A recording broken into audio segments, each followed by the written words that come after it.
Welcome to the second episode about history of Iran. The first one was very long because I covered 4000 years of Iranian history. Today I will explain the last 200 years so you can better understand what is happening there now.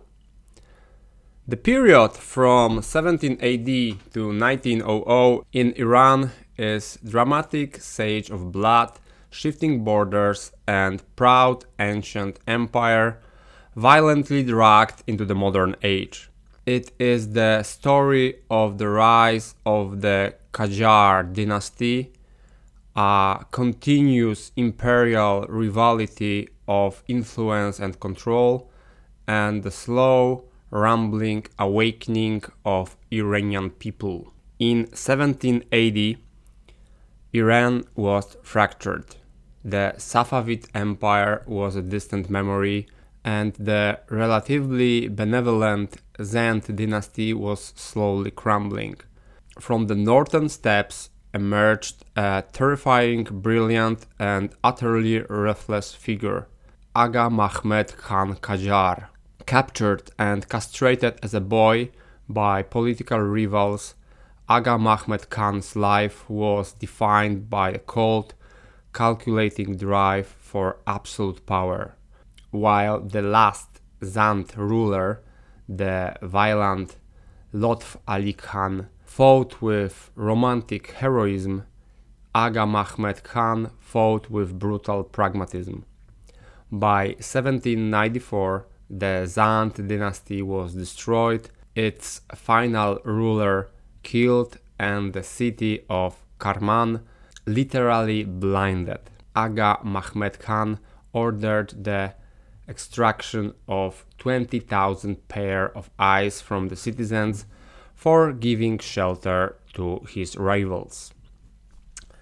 Aga Mahmed Khan unified the fractured nation through sheer terror and military genius. Crucially, he moved the capital to a small dusty town near his tribal strongholds in the north, to Tehran. However, his reign as a Shah was short-lived. In 1797, while on military campaign, he ordered the execution of two of his servants for quarreling too loudly. Because it was the holiday of Friday for Muslims, he delayed the execution until Saturday, but foolishly he allowed them to continue their duties at the night. Knowing they would die at dawn, these servants murdered the Shah in his sleep. The throne passed to Aga Mahmed Khan's nephew, Fath Ali Shah. In stark contrast to his ascetic, ruthless uncle, Fath Ali Shah was a man of legendary excess, famous from his magnificent waist-length bird, his lavish court, and his harem of hundreds of wives. He projected the image of traditional Persian monarch. Unfortunately, he was entirely unsuited for the geopolitical storm that was about to hit Iran. Iran found himself the unwitting chessboard in the great game, a cold war between the British Empire and the Russian Empire. British Empire was trying to protect their crown jewel, India, and Russian Empire was expanding south to search for warm water ports for their navy. Russia provoked two devastating wars with Iran in 1804-1813 and 1826-1828. Despite the bravery of Iranian Crown Prince Abbas Mirza, who attempted to modernize the army, Iranian forces equipped with medieval tactics were no match for Russian artillery. The resulting treaties ending these wars were national humilities. This is when Iran permanently lost its wealthy Caucasus territories, modern-day Georgia, Armenia, and Azerbaijan. Also, Iran was forced to grant capitulations, meaning Russian citizens in Iran were immune to Iranian law. Fath Ali Shah died in 1834, leaving behind a bankrupt nation and dozens of heirs who plunged the country in minor civil wars until Muhammad Shah briefly took the throne, eventually passing it to his son in 1848. The defining figure of the 19th century was Nasser al-Din Shah, who ascended the throne in 1848 and ruled for nearly 50 years. His reign began with immense promise, largely due to his brilliant prime minister, Amir Kabir. Amir Kabir recognized that Iran was dying from corruption and technological backwardness. In just 3 years, he built the Dar al-Funun, Iranian's first modern university, established Iranian's first newspaper, reorganized the tax system and the military. But Amir Kabir made powerful enemies, including the Shah's own mother. Whispering into the young Shah's ear, they convinced him that Amir Kabir was plotting to usurp the throne. The Shah exiled his loyal minister and then sent assassins to the bathhouse in Kashan, where Amir Kabir was forced to slit his own veins. With his death, Iran's best chance at modernization bled out on the bathhouse floor.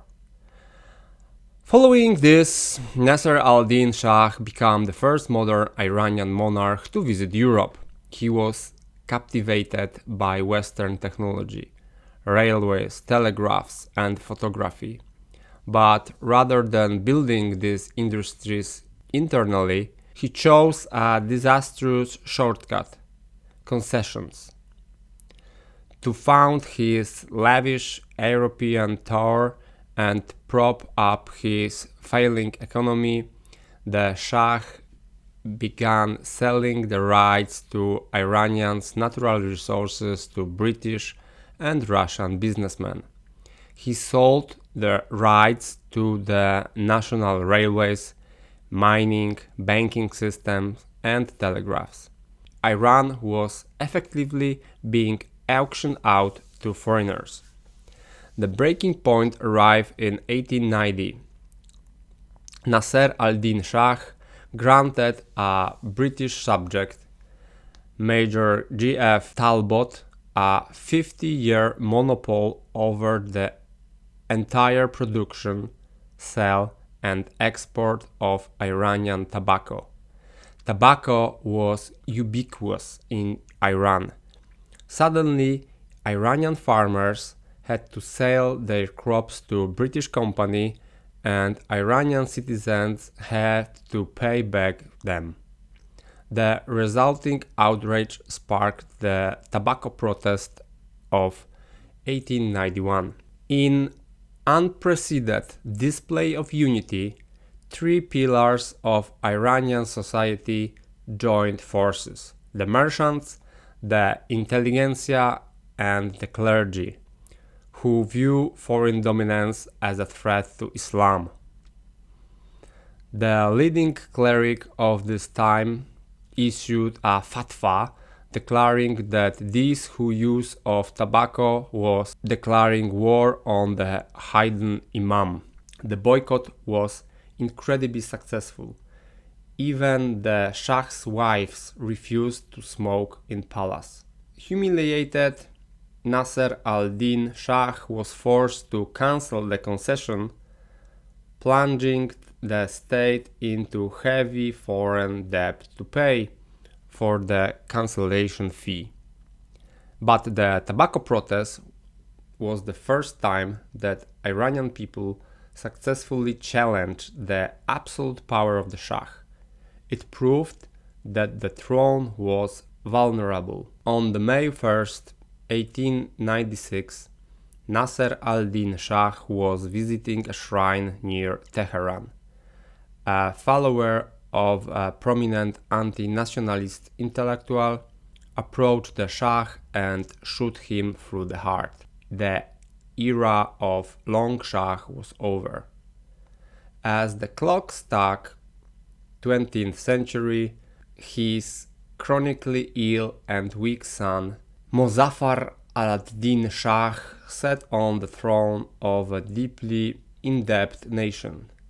The Qajar court was corrupted, Russia and Britain pulled the strings of the economy, and the populace, empowered by the victory of the tobacco protest, was beginning to whisper a dangerous, revolutionary new word: Constitution.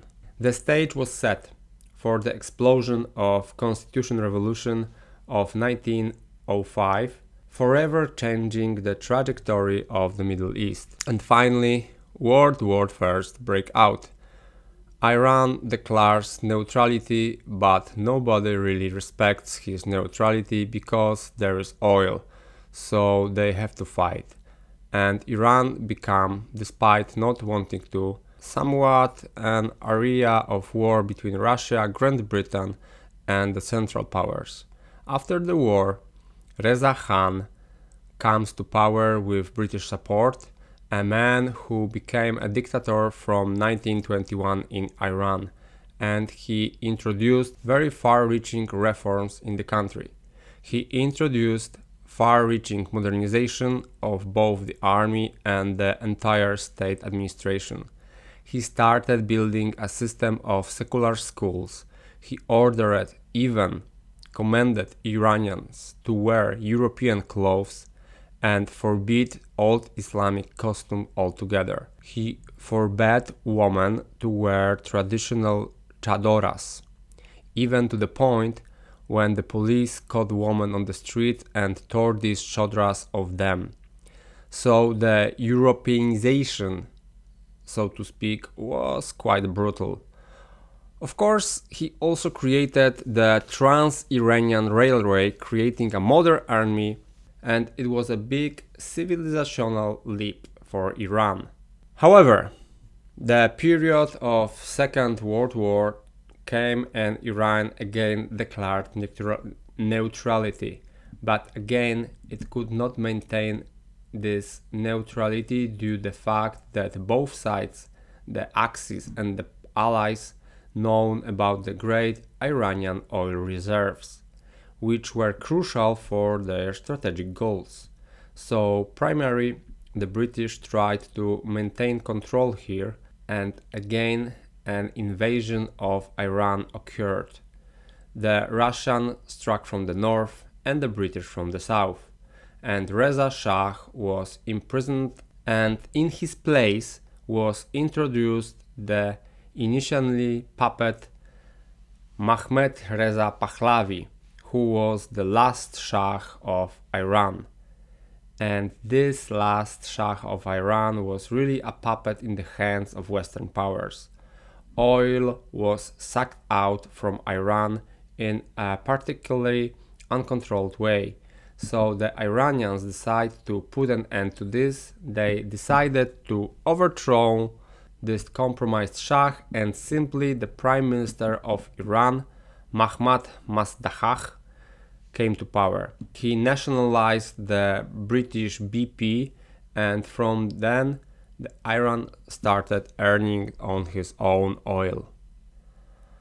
And of course the British didn't like this very much. They say the MI6 and USA sent CIA to change the ruler of Iran.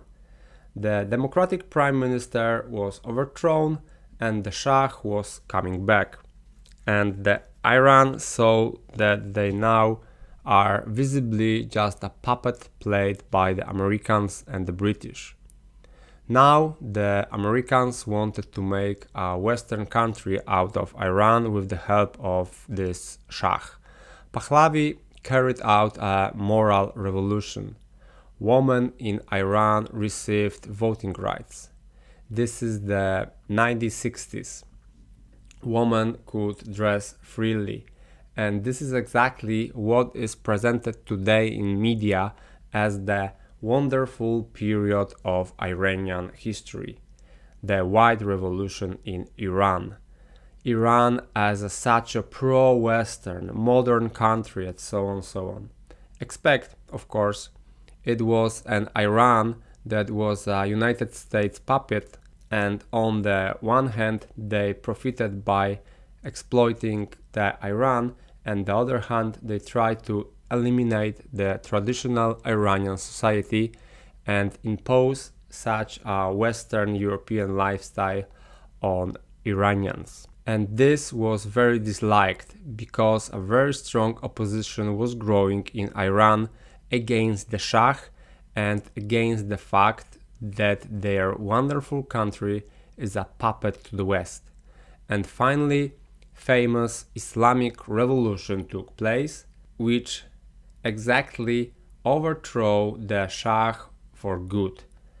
And that's when Ayatollah Khomeini took power in Iran in 1979. And in the eyes of the West, he transferred his modern Iran state into a theocracy, and he created Islamic Republic of Iran. But in all this, one must consider that Iran not only rejected the Western lifestyle, but also cased to be a puppet of the Western world with the Iranian Revolution of 1979. And this is why, since then, in the Western media, Iran is perceived as a very bad, evil country, but really only because, or mainly because, it is a country that did not succumb to the influence that a multitude of other countries in the world did. So, looking at the history of Iran, which I presented to you, I think you already understand much better everything that was happening there over last 5,000 years. However, also understand that it's not all black and white, that the problems there must to be looked at from different angles, because on the one hand we have Shiite Muslims who are strongly distant from other Muslims who surrounded Iran from all sides. Secondly, we have a largely Indo-European people who also, even at the genetic level, strongly differentiate themselves from rest and, for example, Arab countries. Thirdly, there is a country that for centuries created one of the most magnificent cultures in the world, and which has its pride and its very rich history and culture. And all this contributes to the fact that Iran is not just some another African country where you can bomb the capital and take power overnight. Thank you very much for your attention. It was Ziemowit about history. Subscribe to my channel and see you in the next episodes.